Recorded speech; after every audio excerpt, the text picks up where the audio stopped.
I was planning on eating Taco Bell while I film this, but bear with me.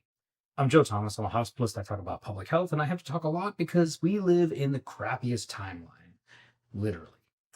So, over a year ago, the Trump administration cut $12 billion in public health funding. This $12 billion included all sorts of public health things like investigating outbreaks, monitoring diseases. According to this article in The Guardian, many states sued to get the funding back, but that still left like half the United States that didn't get the funding, and the funding was delayed.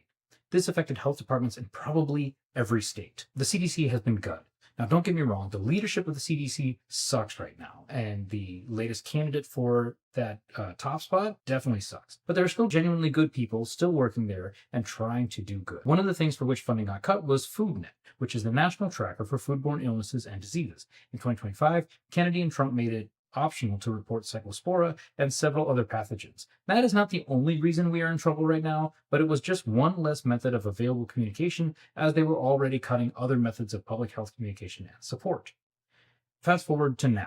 There's a major Cyclospora outbreak. People are having explosive diarrhea. Kennedy tries to brush it off by saying, there are Cyclospora outbreaks every summer. The Guardian points out that he neglects to clarify, as he usually does, that the number of cases is way higher than usual. Taco Bell, creator of the Crunchwrap Supreme, the Cheetos Gordita Crunch, and the destroyer of my personal favorite, the quesarito, elected to pull the ingredients most likely to cause Cyclospora, mostly lettuce, out of their products to try to protect their customers, because they've heard the jokes that everybody makes.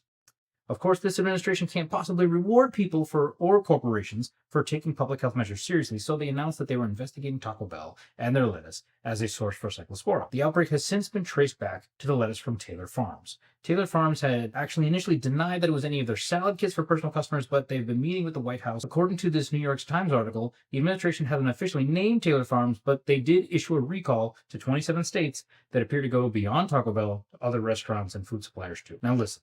Taylor Farms is doing the right thing now by issuing the recall. Maybe they could have been more proactive. Maybe they could have done that better. Maybe we could have tracked this sooner with better public health funding. Taylor Farms has apparently had multiple outbreaks and or recalls in the past, including E. coli and onions in 2024 and others.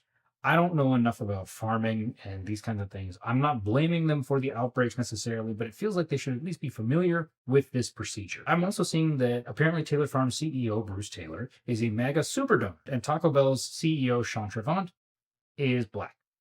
That's probably why the Trump administration would rather blame Taco Bell, but I can't prove that. But the bottom line is, the outbreak is from Taylor Farms, not Taco Bell. State departments of health and the CDC should be better funded. Robert F. Kennedy Jr. and Trump should be fired. Taco Bell, if you're watching this, please bring the quesarito back universally.